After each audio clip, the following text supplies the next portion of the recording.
और लोकसभा चुनाव के तीसरे चरण में पश्चिम बंगाल में बमबाजी हुई है।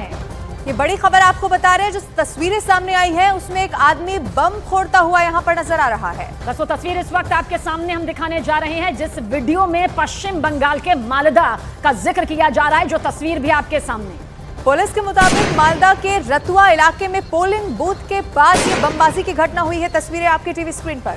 और अब पुलिस वीडियो के जरिए बम फोड़ने वाले आरोपी की तलाश में बेहद तेजी के साथ जुट गई है। मालदा के रतुआ इलाके की यह तस्वीर है जहां आरोपी की तलाश तेजी के साथ की जा रही है।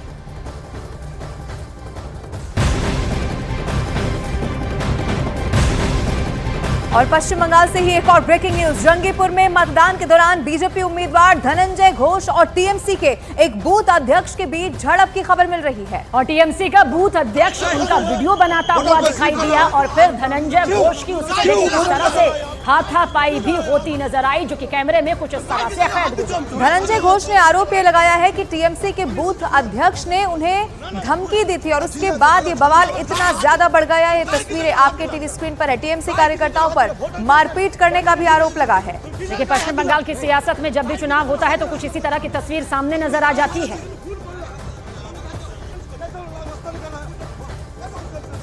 देखिए, एक प्रार्थी को भाजपा हम प्रत्याशी हूँ, उसको टीएमसी ब्लॉक सभापति डायरेक्ट हेट कर रहा है। बूथ एजेंट, पोलिंग एजेंट का जगह में, जो वोट केंद्र हो उस जगह में आप सोच सकते हैं एक प्रत्याशी को जैसे ऐसा व्यवहार कर सकता है तो जनगण का क्या कर सकते हैं।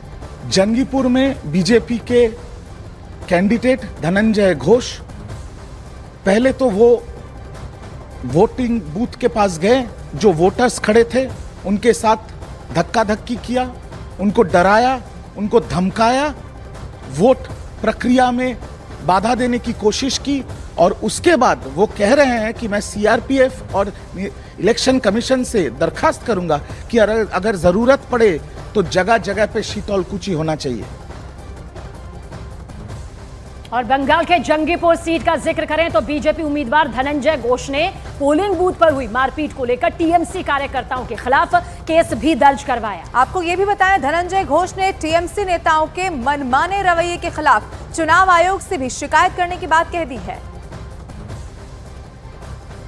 तो मुर्शिदाबाद में जंगीपुर सीट पर देखिए किस तरह से झड़प होती नजर आई, जहां पर जनप्रतिनिधियों को सामने एक मिसाल, एक नजीर कायम करनी चाहिए, वहीं पर कुछ इस तरह की झड़प वाली तस्वीर दिखाई दी।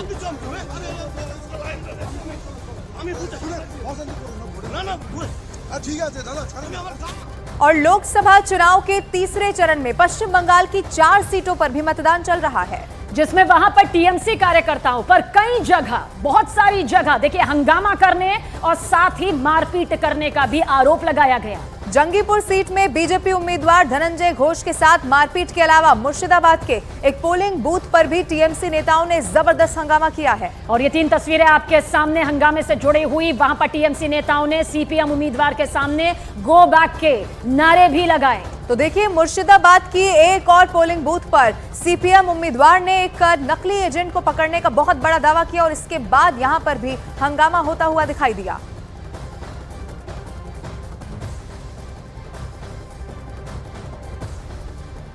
वहीं पश्चिम बंगाल की मुर्शिदाबाद सीट से सीपीएम प्रत्याशी मोहम्मद सलीम ने एक पोलिंग बूथ पर फर्जी एजेंट पकड़ने का दावा किया। और आपको ये भी बता दें, आरोप इस बात का लगाया गया कि टीएमसी के नेताओं ने उसे मतदान प्रभावित करने के लिए पोलिंग बूथ पर बैठा रखा था। तो ये तस्वीर भी इस वक्त आपके सामने है, जहां झड़प को लेकर भी तस्वीर सामने आती है। तो देखिए किस तरह से यहां भी कुछ ऐसा ही मामला सामने आया।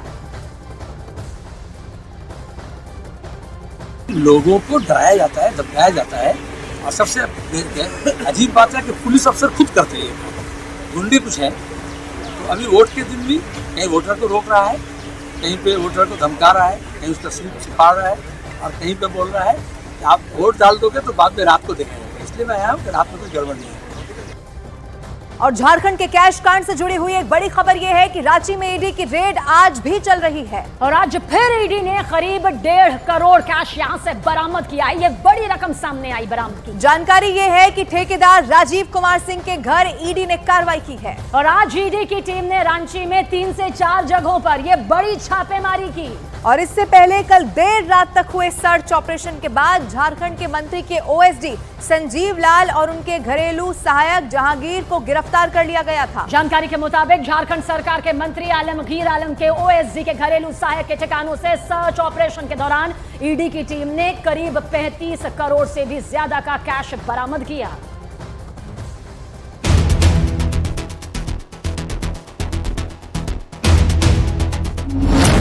झारखंड के कैश कांड पर प्रवर्तन निदेशालय का चाबुक। ईडी की गिरफ्त में आलमगीर के ओएसडी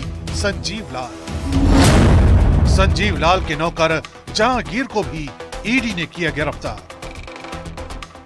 ये नोटों का नहीं, भ्रष्टाचार का पहाड़ है। भ्रष्टाचार के इसी पहाड़ को ढहाने के लिए ईडी ने अपने एक्शन को और तेज कर दिया है। खबर है कि झारखंड सरकार में मंत्री आलमगीर आलम के ओएसडी संजीव लाल को ईडी ने गिरफ्तार कर लिया है, जबकि संजीव लाल के घरेलू सहयोगी जहांगीर आलम को भी ईडी ने अपने शिकंजे में कस लिया है। जानकारी के मुताबिक जहांगीर आलम के घर से ही ईडी को 35 करोड़ 23 लाख रुपए बरामद हुए थे। लेकिन आपको जानकर हैरानी होगी कि झारखंड सरकार अब तक इस कैश कांड की कहानी से अनजान है। सुनिए झारखंड के सीएम ने क्या कहा। चलिए वो सब तो अभी हमको जानकारी नहीं। सोचिए, ये मामला सीधे सीधे झारखंड सरकार में ग्रामीण विकास मंत्री आलमगीर आलम से जुड़ा है, लेकिन लगता है कि सरकार की आंखों पर पट्टी बंधी है।